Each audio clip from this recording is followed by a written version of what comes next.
What's up, everyone? Welcome to the Alex de Silva podcast. We hope you are well and having an amazing day, afternoon, evening, wherever you are in the world. And welcome to another episode. Remember to like, subscribe, and leave a comment on whatever platform you're listening. Now, let's get on with the show with your host, Alex de Silva. All right, we're live. Welcome to another episode. I've got Elana today. She's another one of my guests, Survivor. I'm starting to kind of think that we call ourselves Survivor, right? When we're talking about yes, we've been through the journey, gone through the trenches, and we're surviving. We're powering through. How are you doing? How's it going? Other than the leak, you seem to have a leak in the house. Pain, but otherwise, I'm doing okay today. Yeah. Good stuff. Listen, I'm really keen, really interested to hear your journey. I think just before we kicked off, one of the things I mentioned is, how incredibly different everybody's journey is. No person I've spoken to, whether it's been on text or on the phone or whatever it may be, everybody's just been so different. So I'm really interested in kind of hearing yours, and then, let's just kind of take it from there and, and kind of broaden the horizon. But how did this kind of come about to you? How, how did it kind of first start out? Sure. So back in January of 2022, I went to bend over to pick up, I was like at home at my parents. I was 22 at the time. And I went to bend over and pick up my parents' like 15-pound dog. And I couldn't. I was like in tons of pain. I was already seeing a chiropractor at the time for migraines.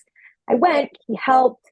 And it sort of like was just, I had some hip pain, low back pain for several months. And then that June, I was working at an overnight camp, and we had an overnight with the kids. So it was like an overnight camping trip, and it rained. We gave the kids, I was like the staff member in charge of all the counselors. I was a unit head.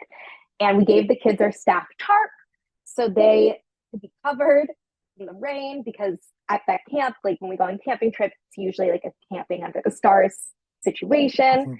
Not if it's raining. So we gave them our tarp, and I had all the staff stay in our camp van, which could lay flat. But as the boss, I took one for the team and was like, I'm going to sit in, like, sleep upright in the seat. And I was in excruciating pain, could not like bend over to get anything done. So the camp sent me to urgent care, and they were like, you have sciatica. You need to ice it for a couple of times a day. It'll go away in like 3 weeks tops. And then 3 weeks comes around, and I'm still having issues. And so, I deal with that for a couple of months. I go back to North Carolina for school, which is where I was at the time. I see like a really incredible chiropractor there who's like top of the line sports medicine chiropractor stuff. And they do a bunch of x-rays, and it turns out I have a 9-millimeter herniation. So I see an orthopedist, and we make a plan for me to get an epidural injection. It's not that surgery isn't on the table. It's just we want to try to get it like decreased with an epidural first. So while that's going on, I go and visit my grandmother for her 80th birthday in New Jersey. And I fly up there. I'm fine. I mean, I'm in pain, but I'm icing, whatever. It's not cauda equina yet. On the plane ride back, it's not an easy landing. And they think that's what created my whole cauda equina issue. It got worse over that week. I started having bowel incontinence. I started having bladder incontinence. And I went to work on a Thursday. And that Thursday, I worked at an after-school program. And I'm 23, so this happened this past April. Wow. But I went to work at my after-school program at like a YMCA. I don't know if you guys have that where you are, but so I worked at a YMCA, and I told my parents that I was going to work.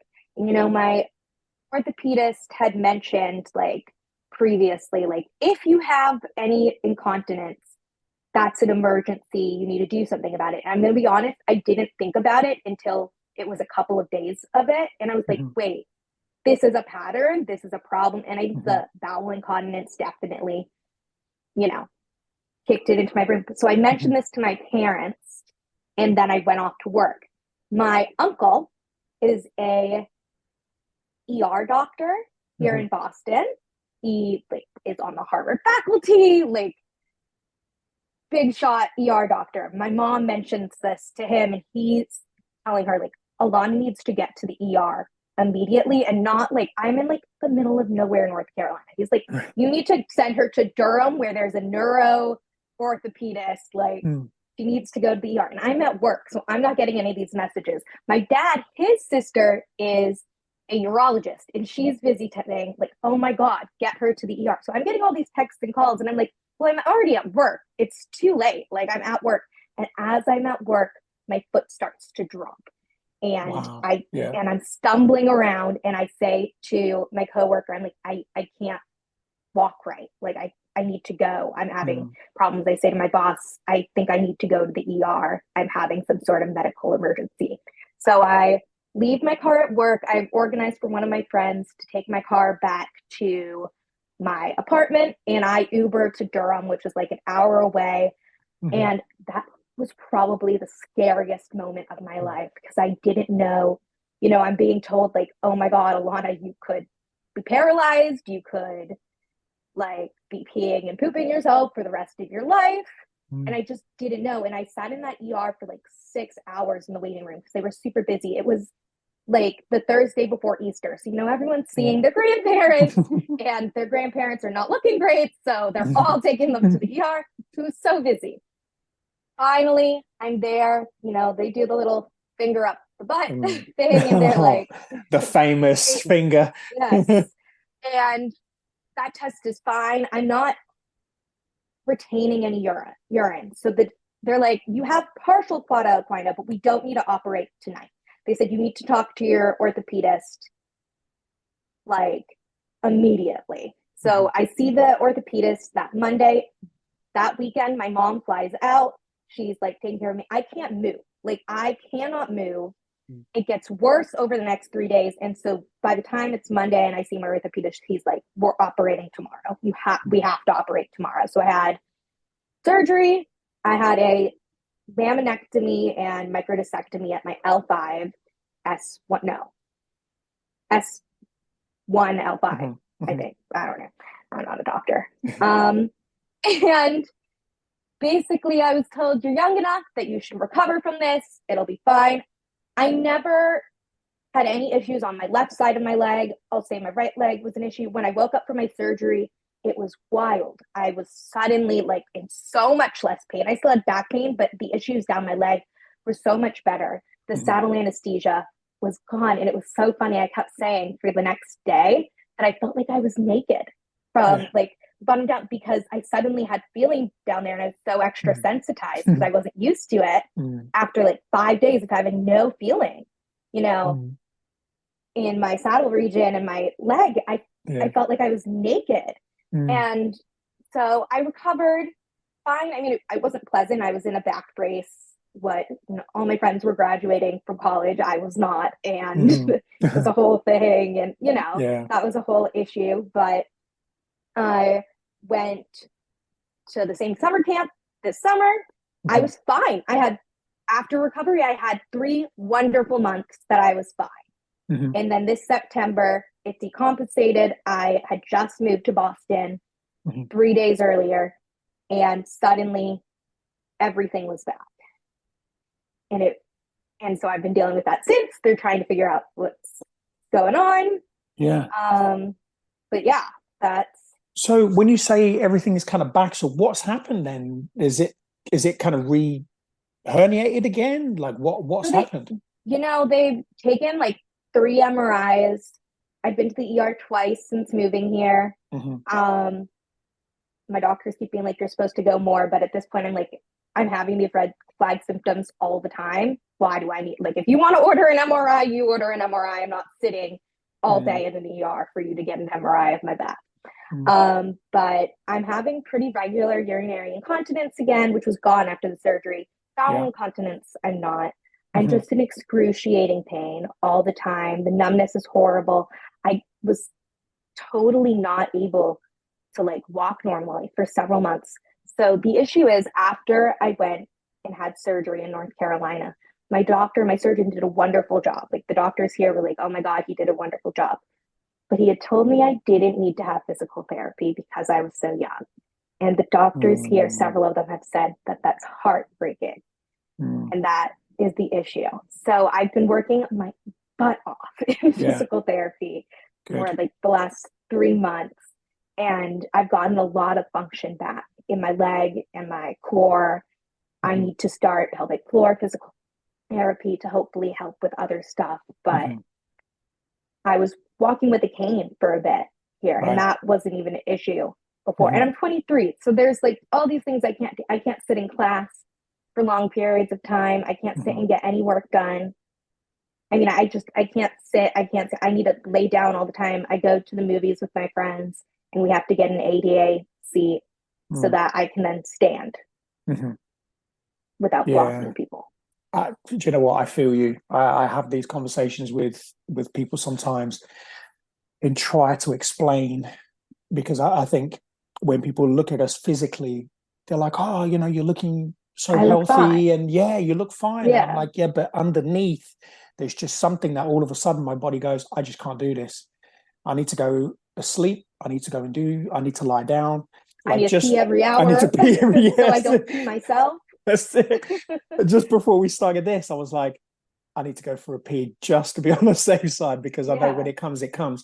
And I had a physio here today, and we went for a walk around the block, and it's not very far. You know, you're probably talking. That's what I walk 400 these days. meters. I used to walk 7 miles, and now I walk around the block. No, this is it.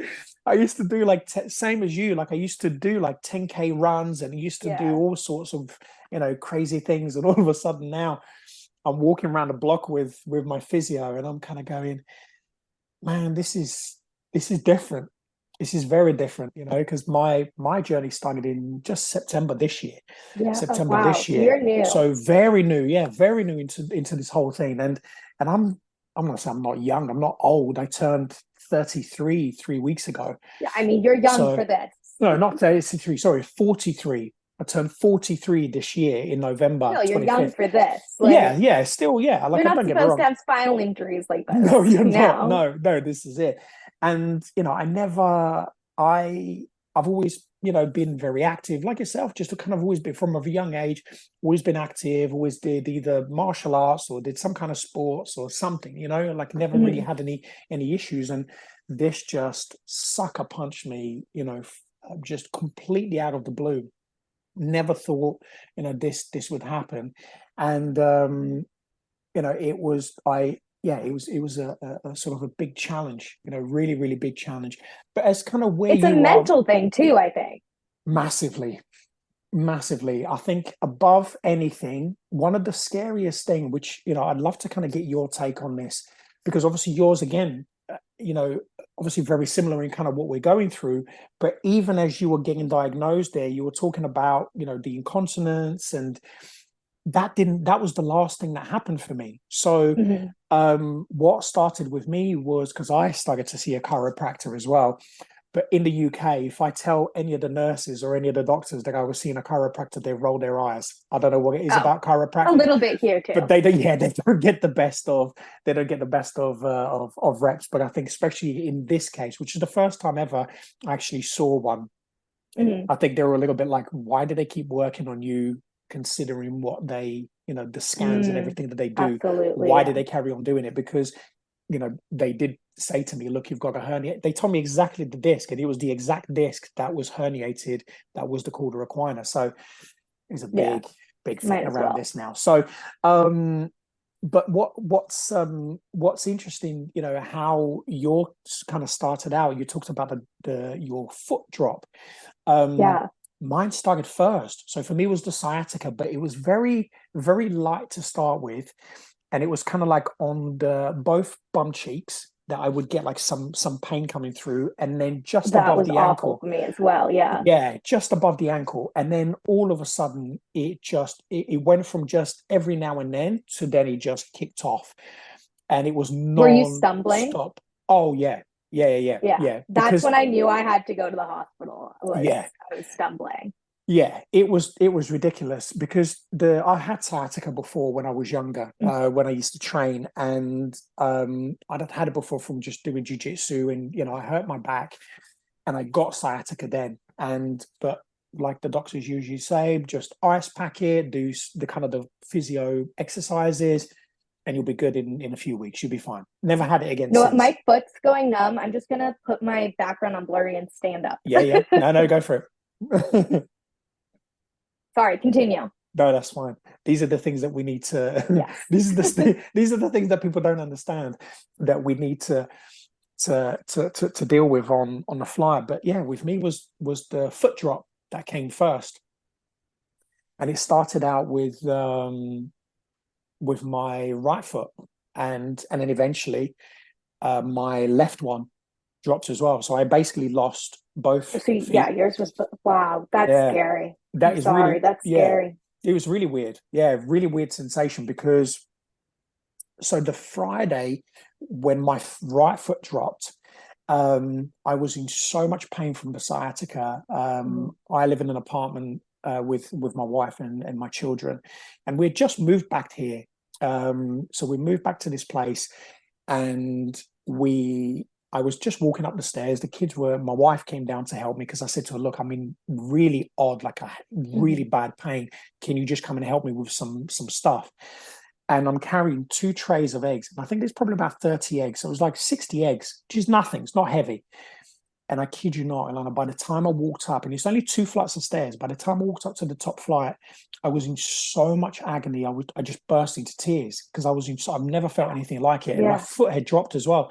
So walking up the stairs, again, was a hassle. I called the ambulance. The ambulance came, and they refused to take me. They refused to take me. I was listening on your podcast. Yes. Insane. Oh, no. That is, yeah, it's really bad. That's heartbreaking. Because yeah. Well, the thing is, and this is what my wife and I have been talking about, and we've been looking at things externally from here, is that had they taken me then, because my groin had started to go numb, so that is when that started to go. So my right foot had dropped and my groin had started to go numb, but I didn't have the saddle anesthesia. Had they taken me then and had they done the MRI scan, they would have said, okay, right, you got cauda equina, we're going to get you in, let's do the op. I would have walked out of there. Yeah. Sorry, I similarly wish that I had pushed harder to have surgery that night. I was in the ER because I hadn't had the saddle anesthesia at that point. It wasn't until like a day later, and it just got worse and worse. And by the time I then saw my orthopedist, they were like, yeah, we're operating tomorrow. Yeah. But it's like, who knows? Maybe I wouldn't be peeing myself now. Yeah. And this is some of the things which is why I wanted to do this, because to bring some awareness, not just to people in general, but also as well, I want to get a couple of professionals in to have these conversations, because they just said to me, oh yeah, you're going to go home on Friday. I woke up and I'm like, how the hell am I going to go home? I can't even walk. So I went from having drop feet to all of a sudden waking up and I'm paralyzed, like I can't walk, and I've got no bowel, no bladder movement. Everything is completely gone, completely numb, and it's absolutely petrifying being in that situation, right? Absolutely. But how are kind of things with you now? Have you started the physio? Are things kind of improving? Yes. So I go to physical therapy twice a week, every week, and I've been doing that since September. I've started working with a doctor who's like the head of the spine center here in Boston, Harvard Teaching Hospital, wonderful, as well as a non-surgical orthopedist who I see pretty regularly. Physical therapy, so hard, but I've been working very, very hard. And I got to do squats for the first time since, surgery. I couldn't do it. I got to do squats for the first time since surgery last week, and I couldn't believe it. you know, when I started physical therapy in September and everything, like every time a doctor checked my reflexes, I had no knee jerk, I had no ankle jerk at all. And now those are coming back, which is hopeful. But there was several months there that I was like, that's it. I've lost function. It's never going to happen. And I just, you know, was really, really hopeless. Right now I'm on Lyrica, which has really, really helped with the nerve pain, which is great. I just started a new anti-inflammatory, meloxicam, which has been great during the daytime, not as much at night, but I walked around Cambridge last week to do some Christmas shopping, and I felt like a real human being. I was like, look at me. I'm walking around, like I walked to the train and was like, wow, I did it. Amazing. So things are looking up. I'm going to start the pelvic floor physical therapy soon.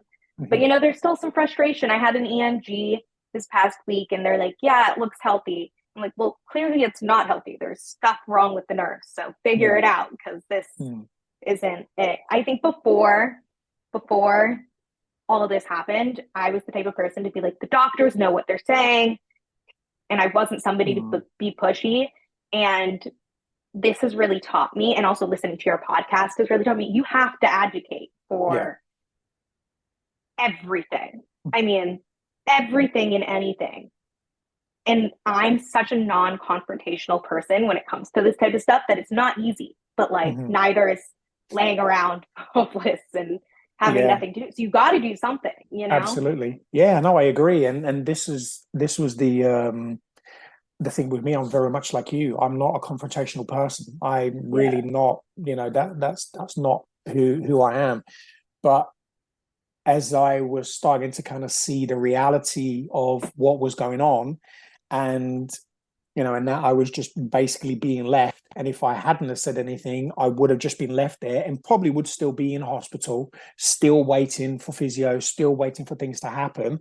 And I was like, absolutely not. You know, this isn't happening. Yeah, I good don't for have, you. yeah. So, you know, and this is what I, you know, hopefully people that listen take this out of that, you know, is advocate for yourself, because at the end of it is, this is your life, you know. And if there is that opportunity where you can recover, absolutely. Number one thing is you got to take responsibility and accountability for yourself. But you're not the professional. You don't know everything. Do you know what I mean? But one of the things that you do know is you've got to put yourself first. And that's what I said, you know, to myself is, okay, right. So I can recover from this 110%. There's no debating. I don't care what anybody else. I kept telling myself, and I tell myself this every single day. And I think, you know, which I'd like to get your mindset, because you mentioned about, you know, how challenging it can be around the mind. One of the things that I said to myself from the beginning, you know, even before we went for the operation, you know, I told myself, okay, we're going to get through this and, you know, we're going to recover. And I've been doing it. And every time, honestly, down to the smallest thing, like going to the toilet. If I go to the toilet and I kind of look and go, wow, I'm peeing better. Well done. Like I'll literally congratulate myself. I kid you not, because as I've been reading over the years, especially recently, is that kind of self-reward tells the brain body function that, okay, cool, all right, we're in the right place, cool, let's do more of this. So yeah, I'm a massive advocate for, one, fight for yourself, get the stuff that you need, get the help, get the support, and also as well that kind of positive, you know, mindset, because it is really, really important. And, you know, look at you're talking about your physio, you know, how much you've propelled forward, you know. I mean, I can do things that I thought I was never going to do again. So like what are kind of the things that you weren't able to, and now you're in a position where you can? Even just being able to walk around the block, you know, like small things like that. But doing a squat, I mean, just being able to move, like there's muscles that I just lost the connection with. I didn't know how to move them, and I had to figure it out. And like just a simple pelvic tilt. I started PT. I couldn't do a pelvic tilt whatsoever. And then it was like, you know, tiniest bit, like a centimeter off of the table I was moving. And now like I can't do a pelvic tilt the way like somebody who didn't have a cauda equina issue to do, but I'm getting there. Yeah. That's exciting. I mean, my knee jerk nerve, I don't know if it has anything to do with the PT, but that's like when I do a reflex, like when someone tests it, my knee jerks a little bit. My ankle, it's like a trace, but hey, a trace, I'll take a trace over nothing. Yeah. You know, like, I mean, I think sitting there the first time that they tested my reflexes and there was nothing was one of the scary, other than like that night at the ER, one of the scariest things. So I'm like, I'm 23 and you don't know if a nerve's going to come back. You can't control that. Yeah. That is and really, you're looking really at it, scary. it's like a reflex isn't something you ever think about. A reflex is supposed to be there and then it wasn't. Yeah. Oh. And it's not like I was paralyzed, but like, it's scary. Yeah. You know? Yeah, of course it is. Yeah, absolutely. It's frightening. I think, when regardless of how bad or how not it is, do you know what I mean? Like, this is serious stuff, really, really serious stuff. And it's one of those as well that it's not like breaking an arm or breaking a leg, do you know what I mean? Where you're kind of like, okay, right, we'll put it on a cast, we'll fix it. If we need surgery, you just we'll don't get it know. done. You don't know, because it's one of these things where it's nerve. And that was kind of the scariest thing for me, as you kind of touched on there, where you're looking down. I was like looking down at my feet and going, it's just not moving. It's not working. It's not working. Like, what the fuck? And then all of a sudden I'm going, is it going to work? And, as we kind of learn, thankfully, and I think this is the nice thing, is thankfully for us, because we weren't one of the ones that, we didn't get it caught too late. No, yeah. I'm so glad I had relatives that were like, you need to get your butt to the ER immediately. Yeah, because this is the thing that, and I've seen some cases, obviously in the group that we're in, where some people, unfortunately, it's heartbreaking. It's heartbreaking. They were just failed by healthcare. The system. And this is the real problem here. I interviewed someone who should be coming out soon, I think this week actually. She was a nurse in Canada, and it happened to her, and she got called a equina, and the same thing was happening to her. The system that she works in was saying, we're delaying her and delaying her, and you have to listen to it. It's incredible, but also mind-blowing how, as someone who's a professional who knows this stuff, obviously he's not specialized in it, but she even said, we get trained in this, so you kind of know what to look out for, what to expect. It is scary when you're looking at this and you're realizing. I did some research the other day, and it's 6 in a million. Really? Yeah. Who have this. Yeah. So it's really, really rare. It's not so something rare. that, so it's, I can kind of understand in one way, okay, people, and everybody I speak to go, what the hell is called a equina syndrome? And then when you kind of get into it and you really explain every it, time I go to a doctor, I have to spell it for them, explain it to them. Jesus, honestly. This is the one thing that I've kind of realized, is it's how have you found this, even with your family? You said you've got, medical professionals in your family. Yeah. But how have you found it? Because one of the things that I've realized, this is a very lonely journey, even when you've got professionals around you and when you've got family who are supportive. How has that kind of affected you? Yeah, I mean, so personally, part of my issue, all my friends just graduated from college while I was recovering from a surgery. So, I feel really lonely in that. And, I think I'm not post-grad. I'm still working towards the degree part-time. Now I tried doing in-person classes this semester. It did not work. I'm going to try asynchronous. But I think just in general, when you're 23 and all your friends are moving, whatever, it's going to be a bit of a lonely experience. But on top of that, I have all these medical issues. And in addition to cauda equina, I've already been dealing with some other chronic medical problems and disability. And so, none of my friends can relate to this. My friends can go out, they're meeting new people, they're dating. I can't. I can't prioritize any of those things because I physically can't do it. It's so lonely, And it's not that they're not trying to help. My friends were amazing after my surgery. One of my best friends stayed with me literally the day of my surgery when I was like absolutely out of it in a hotel room because they discharged me when it was a whole thing. Unbelievable. But Tell me. anyway, okay, so I was supposed to have a drain put in because I was having a laminectomy. It was just supposed to be a laminectomy, and I was supposed to be inpatient for that night, possibly 2 nights. So I packed all my stuff. My mom and I were there. My mom luckily had a hotel nearby because it was like gonna be, you know, a multi-day situation. But the surgery went really well that my doctor was actually able to cut less of my bone than expected. So I didn't have to be there with the drain. So they discharged me. They discharged me at like 5 p.m.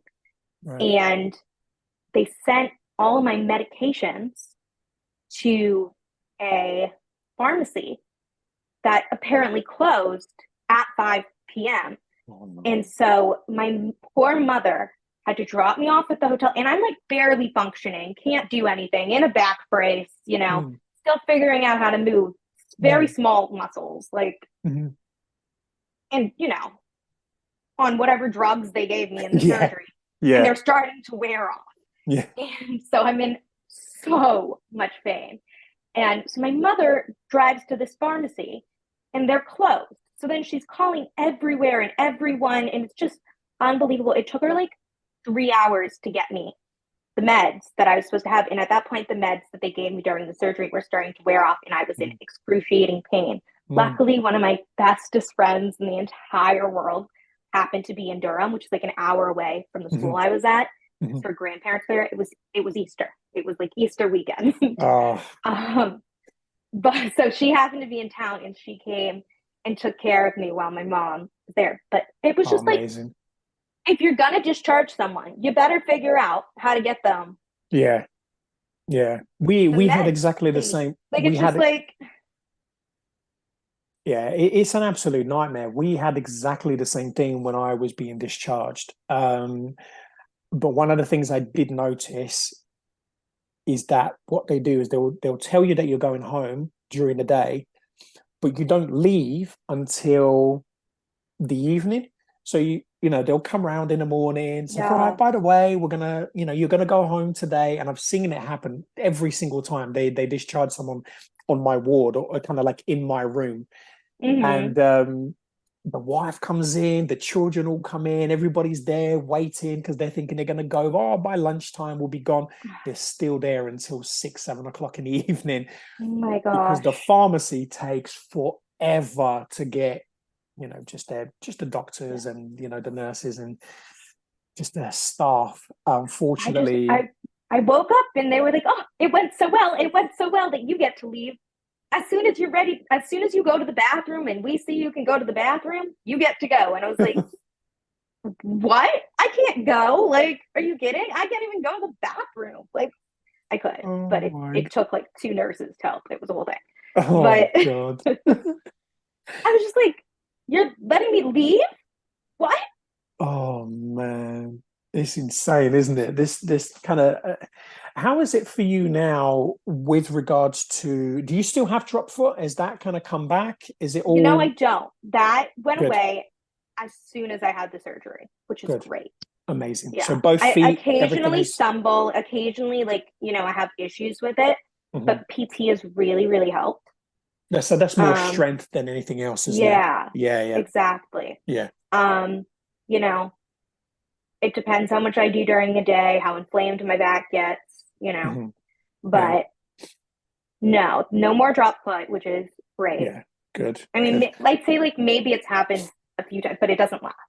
No, yeah, because that's one of the things I've noticed as well. Like sometimes I feel great, everything is good because my right foot has woken up, which is good, and like the toes are kind of moving, and my feet are sort of moving around now, which is nice. So I'm able to do things now. I'm able to exercise more, and you know, and get to the gym. So I can rebuild my legs, which is is great.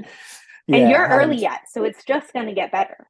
Yeah, well, this is it, and that's the nice thing as well. Like speaking to you, I spoke to another guy, Matty, who's here in the UK, Mhm. and he's obviously been earlier than me, and Chelsea was the same as well. So it's really good to be speaking to people who Yeah. have kind of been in the journey, and you are where you are. Because for me, it's kind of like, wow, if you guys are here, that's great news because you guys have Yeah. got a good Isn't mindset as that's well. the relief of being in these support groups on Facebook is it's like, Yeah. wow, first of all, I'm not Mm. alone. No. Second of all, people do improve because I spent at least a month crying every day, Hmm. convinced because I thought I got better. I had 3 months that I was Hmm. better. Yeah. And then suddenly I wasn't, and I had no idea what was going on. I was like, that's it. This is the rest of my life. Yeah. That's Yeah. it. Yeah. And then discovering these groups was like, oh my gosh, Mm. maybe it isn't the rest of my life. No. Maybe I'll have some problems for the rest of my life, but Mm. some things can get better. And they have. Yeah. Just Yeah. amazing. Yeah. No, they I hope definitely do. anyone who goes through this, is able to find these groups and find out that, Yeah. Oh, 100%. their life And isn't over. yeah, definitely. Oh, and look, I completely agree. I think, those groups have been amazing. They've been amazing because like I was saying before, it can be quite a lonely journey because even though you can have a really great network of people around you, Yeah. you're the one with cauda equina. You're the one that, as you said, could walk 7 miles. You could, do all sorts of Yeah. things, and all of a sudden walking around a block, it's an effort. Hmm. And I was walking around the block, as I said today, with my physio. I moved now from the Zimmer frame, so I'm not an old man anymore. I've That's graduated now to amazing. I've graduated to the Congratulations. crutches. Yeah, so I'm on the crutches now. But with the crutches is great because I feel like I'm actually walking. So the crutches are just, they're just helping me. But I've got these splints. There's some. Oh, here you go. They're actually close by, so I can put them on the shot. These bad boys. Oh, So they go check into my these shirt. out. Yeah. So they kind of go into my trainers. Yeah.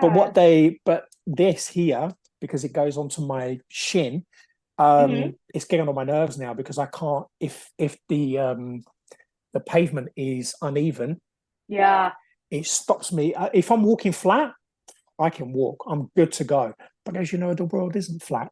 So No, there are absolutely bumps. There not. are That's bumps, why I carry a cane with me, just in case. Yes. A lot And of places. oh yeah, so I'm now, but the physio said to me she's going to get me a new splint, which goes around the ankle. So it just kind of Oh, supports exciting. the feet. Yeah. So then apparently it's a lot easier to move around. So I was very pleased with that because if I can upgrade to those, then that's another thing as well where I can then really be able to kind of just Yeah, continue building. But it's an ongoing journey, right? It's not absolutely. something that just that you can kind of just overcome like that. Hmm. Talk to me about your mindset around this stuff. What's kind of really helped you to get to kind of where you are? Sure. I think I had to hit a certain breaking point of being like, this isn't going to improve for me to start looking for places where I could find help. So, Mhm. finding the Facebook groups, talking to my therapist about it, talking to my support network of Mhm. friends, family, for me to be ready to be like, well, I gotta fix this. So PT also, I have an incredible physical therapist. All the physical therapists at the clinic are just incredible. Mhm. And they've been pushing me so hard.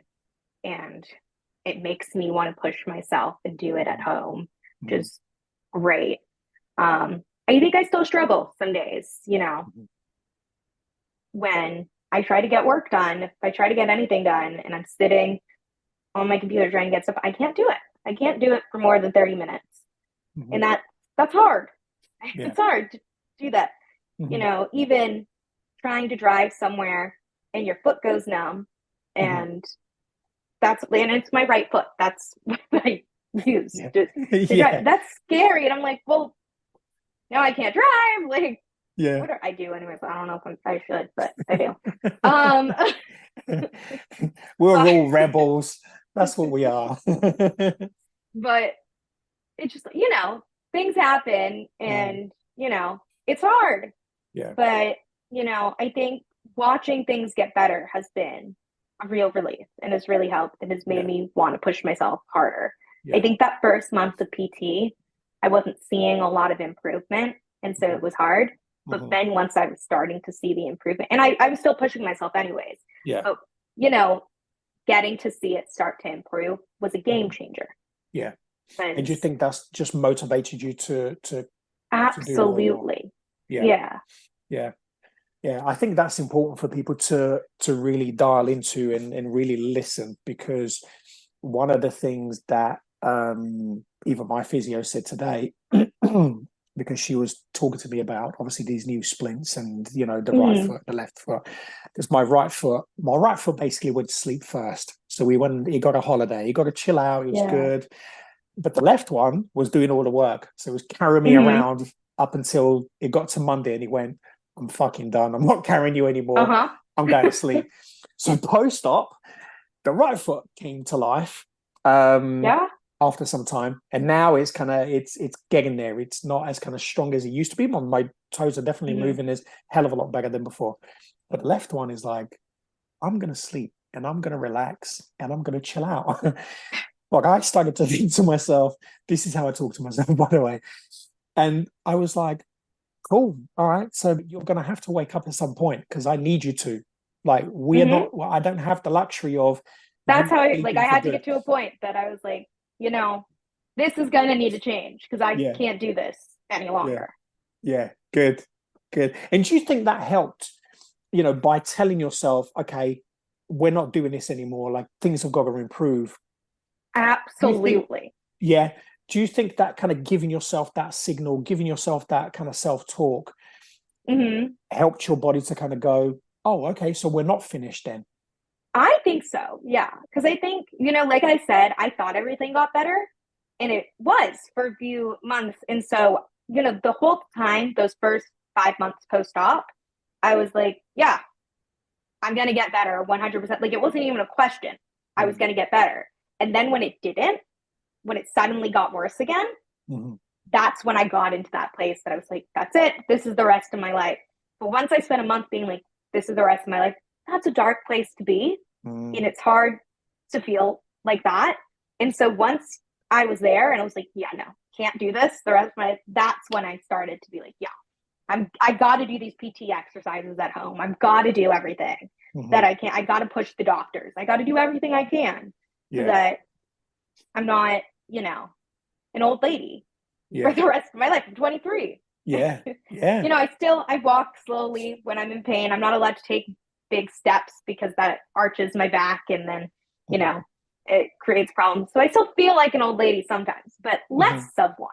Yeah. And I'm determined to get past that, Yeah, absolutely. And it sounds like you definitely will, because of all the things that you're doing anyway, and, being 23, you've got time, you've kind of got that, you've got time on your hand, you've got youth on your hand, and all of these, incredible things. But also as well, I think I'd even kind of debate as if you've got the right mindset, and you're willing to do the work, then you can achieve anything, and I think you're so right about that. I think it, and I've kind of seen it with, not just with myself, but I've seen it with other people, and and I've kind of done some research on other things as well, to that has shown consistently that the one thing which if you can kind of have that kind of power over the mind, you can pretty much achieve. Absolutely. Definitely achieve. That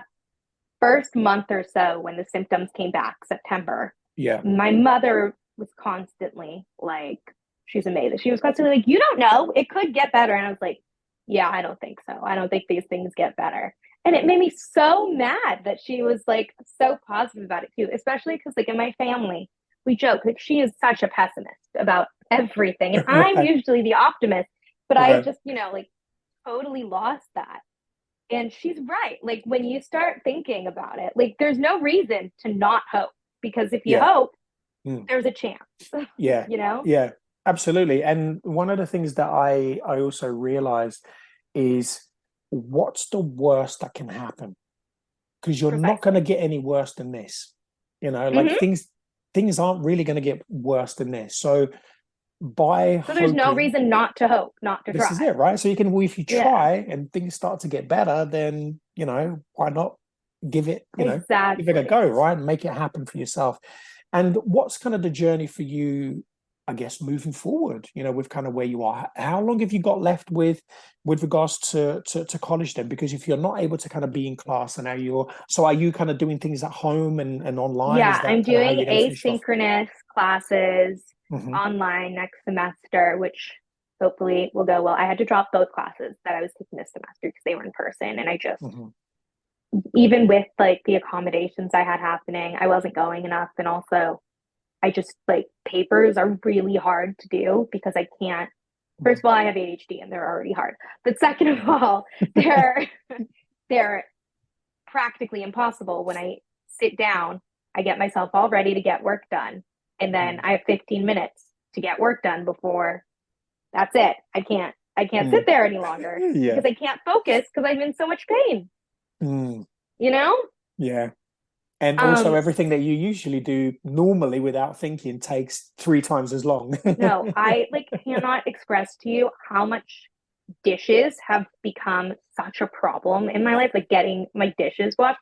The apartment I'm in right now, we don't have a dishwasher, Mhm. and it's just unbelievable. Something that's like so simple, but I have to bend over a little bit, Yeah. to Mm. wash it in the sink. It's just unbelievable how hard that is. My new trick, Oh. though, that I discovered this week, if I wear my apron, I Mhm. can bend over a little less because it won't splash on me as much. Ah, So that's my new trick. But okay. I started to, because bending, this is the other thing as well you don't think about, do you? Like the small things that we were able to do, like bending forward, picking something up, or yeah, just you got to use a grabber for that, and then the grabbers don't necessarily pick it up because yeah, it's too heavy or too slippery or whatever. yeah. I mean, I was Thank God I can washing. squat now. Yeah, I was washing my hands before. I'd have to lean on the sink, but if I lean on the sink, I go backwards Hmm. because obviously my hips I was having shifting that issue forward. when I was first post-op. Yeah, Yeah, yeah. absolutely. So now, thankfully, because I'm kind of rebuilding, the glutes and my hamstrings, Hmm. and it's starting to get a bit stronger. Yeah. I'm able to slowly kind of bend forward. But the other day, I'd love to be able to have a camera so I can look at myself, because I kind of caught how my knees looked, and my knees basically bent inwards. I'm bending my knees to Yep. try and bend forward so I can wash my hands. And I was kind of chuckling to myself because these are things that you don't You don't think even about think or like about. You don't wish even you would. imagine. Like, I tried to explain it to my wife, and I tried to explain it to other people. I was like, honestly, everything I try to do now takes me 3 times as longer. absolutely. And I have And other disabilities too. So it's just yeah, like unbelievable. so talk to me about the other disabilities that you've got, because obviously this on its own is bloody hell, that's one thing. But so have you got other things then that kind of, I guess, just makes this? So I mentioned when I first started having any issues with my back at all was January 2022. I Mhm. had already just went on medical leave from my university. So I was already going to graduate late because I was Mhm. told I had chronic sinus infection, and they put me on all these insane meds, like the strongest antibiotics, the strongest steroids ever. And that made it seem like I was even sicker than I actually was, because Mhm. I didn't have a chronic sinus infection. I have chronic migraines, and they didn't figure that out until I was already home on medical leave. So I've been dealing with the migraines. I see a neurologist, I think, tomorrow, not for my back, for my head. Yeah. I have doctors for all the things. So that's already created, a pretty Mm. significant issue, and that's Yeah. another pain that I have to Mm. deal with. Um, I also have ADHD, like I mentioned. I've Mhm. had anxiety since I was a kid, and I have Mhm. PCOS. So I'm dealing Right. with, chronic illness stuff from PCOS Right. So what's all the time. PCOS? Just so. So PCOS is polycystic ovary syndrome. So it's Ah, of not that course. uncommon. Hmm. Yeah. Yeah. But I have insulin resistance because of that. I have extremely high cholesterol and extremely high blood pressure. So I'm always tired all the Right. time, Oh, on wow. top of everything being tired because, I'm rebuilding muscles that I, Yeah. Yeah. totally lost because Mm-hmm. I had a major surgery. Mm. But yeah, so I have quite a bit of things going on medically. Everyone always jokes in my family, like, I'm a total zebra. Like, it's just unbelievable. You're obviously a very strong person, Thank mentally you. and honestly, hats off to you because I think going through just, PCOS, even kind of, with the sort of the migraines and stuff. I mean, Yeah, those that would just knock you not out. easy. And it's not easy just staggering itself. And then if you're kind of struggling with anxiety and then ADHD, these things take their toll, And mentally they they can build upon really, each other. they do, yeah. Especially So if it's you're really anxious hard and to then you get can't things focus on done. something, yeah, then you start to get stressed out, and then all of a sudden you get a Hmm. headache and you think, oh God, that then turns into a migraine. I mean, it's Absolutely. yeah, no, hey, listen, I get it. It's like a nightmare. But so this is it.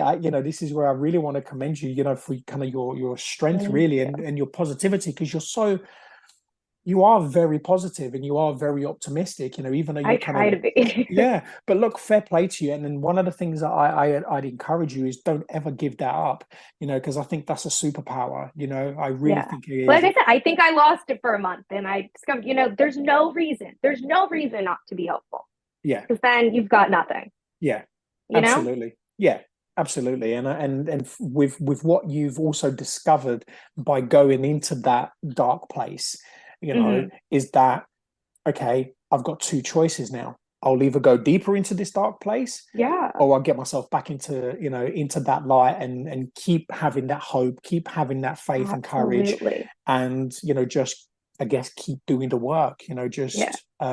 just put one foot in front of the other, as they say, Hmm. and let's kind of hope for the best. And thankfully, it's been paying off, it's been paying off, Yeah. which is incredible. So what are you going to graduate in?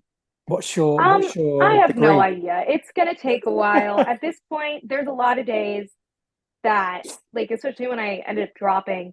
At first, I dropped one class, then I dropped my only class, and I was like, "That's it. I need to drop out of school. I'm done. Like, this is never gonna happen." Um, I really want the degree. I'm so close. It's probably though gonna take a few years because I can't do it full time. I Of just course. physically can't do it full time. There's too much going on. My full time job right now is going to doctor's appointments. I go to Yeah. doctor's appointments Hmm. probably 3 mornings a week, sometimes Hmm. two. Plus, I have physical therapy. I Hmm. have actual therapy. Yeah. My Hmm. whole life is going to doctor's appointments. Yeah. I work a part time job twice a week. Hmm. Um, I love it. I work at a day school, like a private school. Cool. I'm an education major. So my original plan was to be Ah. I was studying special and elementary education before Hmm. everything health wise went Hmm. to shit. Yeah. And so, that had been my plan forever. I knew what I was going to do. I was going to be a special education teacher. Hmm. I can't physically, being a special education teacher is a really physical job. Right. That's not going to be realistic for me, at least in the next 5 years, probably long. Like, Hmm. that's even, let's say I'm able to get an epidural injection. That's not something that I think is going to be realistic because Hmm. it's a lot physically, you Hmm. know? Hmm. Yeah. um, so I, mourned that for a bit, grieved that for quite a Hmm. bit because, that had been my plan. And now I'm ready to Yeah. figure out something else. So, Yeah. I've been exploring ideas of what I'm going to do. If I don't end up getting the degree, I've been exploring ideas of what I'm going to do. If I do get the degree, what I can do in the meantime. Hmm. Um, you know, I worked on some political campaigns and had some pretty big deal internships back in 2020. So, Cool. 2024 is coming up. That's the Hmm. whole election cycle. Yeah. I'm gonna, reach out to places, Hmm. put my resume out there. That's my goal for this week is putting my resume Yeah. out to places. Of Hmm. course, now I have to deal with my in my apartment the whole week. So we'll see Yeah. if that gets postponed. But that's the big thing. Maybe I'll look into going into real estate. There's options for people, Yeah, whether there they are. have a degree, whether they don't. Yeah. Yeah. You know, This is one of the things that where we are now, this time in the world, you can pretty much become anything with yeah, technology, with the resources and and content that's out hybrid. there. Yeah, this is it. So you can fit things completely around you and your Absolutely. schedule and your lifestyle. And that's something which, let's say, 4 years ago, 5 years ago, that Yeah. was pretty much not Thank goodness. really existent. Yeah. Yeah. Some companies were kind of starting to do the whole hybrid thing. You can work from home 1 or 2 days a week, but all Hmm. of a sudden now, it's kind of like you can walk, you can work from the beach, you can work from, a different country. Like it really doesn't Yeah. doesn't matter, which is Absolutely. incredible. So And of course, I'm going to be honest. I'm a very social person. mm, Being in person, working with people. I want to be a teacher. I want to be special. yeah. My goal never would have been. It never would have been my ambition to work from home. Hmm. You know. No. But at this point, I'm like, I can work from home. Like, great, I can do something. Yes, yeah. Yeah. But and again, you can always choose and maybe find something that Yeah, you can do both.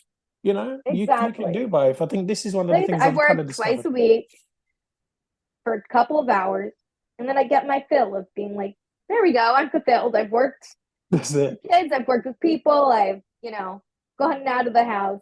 Yeah, yeah. I've accomplished something. I'm usually in excruciating pain afterwards, but worth it, You did like, it. That's it. yes. Exactly. Exactly. Well, look, I really hope that, you continue shining, when you continue, Thank you. recovering and just getting stronger and stronger and stronger. And, you're kind of back to 100%, 110%, full health because you've got the right mindset for it. You really do. And that's one of the things I've realized that if you believe that you will recover 110%, you will, and I've started to test this out. This is why I'm interviewing people. This is why I'm trying all of these things just to see and kind of realize, can we actually do this? Like if we just start saying to ourselves, do you know what? My body's perfect. Everything is healed. I'm not in pain anymore. And this is some of the things that I kind of say to myself. Now I'm rebuilding. I'm rebuilding all the muscles. I'm going to be walking. I'm going to be running, blah, blah, blah, blah, blah, all sorts of different things. And I wonder, and I'd love to challenge anybody listening, especially if you're going through this journey as well, try it. Try it. Do it every day. Start speaking to yourself differently. Start thinking differently.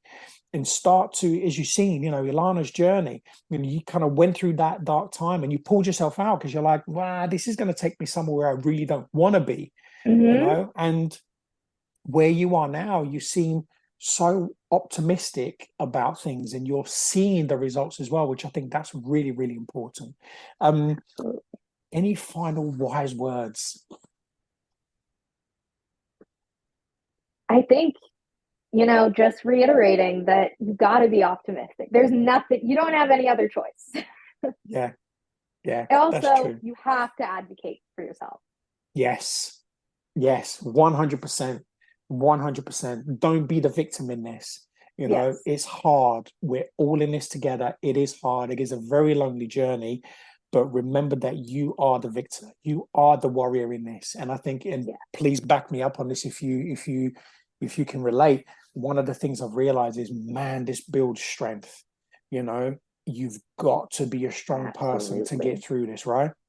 Yes, absolutely. So this is what I mean. So CES, cauda equina builds warriors. So, you I know, agree. stay with that, people. Stay with that. Keep shining. Have an amazing one.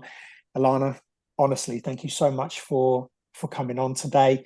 Thank And you. And thank you for raising awareness, everything. oh, my pleasure. And look, Thank let's stay you. connected. Let's stay connected. Let's kind of see where Absolutely. you are. And if you want to come back and do another one and update us on where you are, then please let me know. I'd love to kind of have you back. And I wish you nothing but, success in everything you do. Amazing. Well, thank you so much. Have a great rest of your week. You too. Listen, guys, thank you so much for listening, and I will see you on the next episode. Take care. Thanks for listening. And if you want to find out more about how you can overcome issues caused by mental health, go to alexdasilva.co.uk. That's www.alexdasilva.co.uk. See you on the next one. Be great, be fantastic, and be absolutely phenomenal. Take care.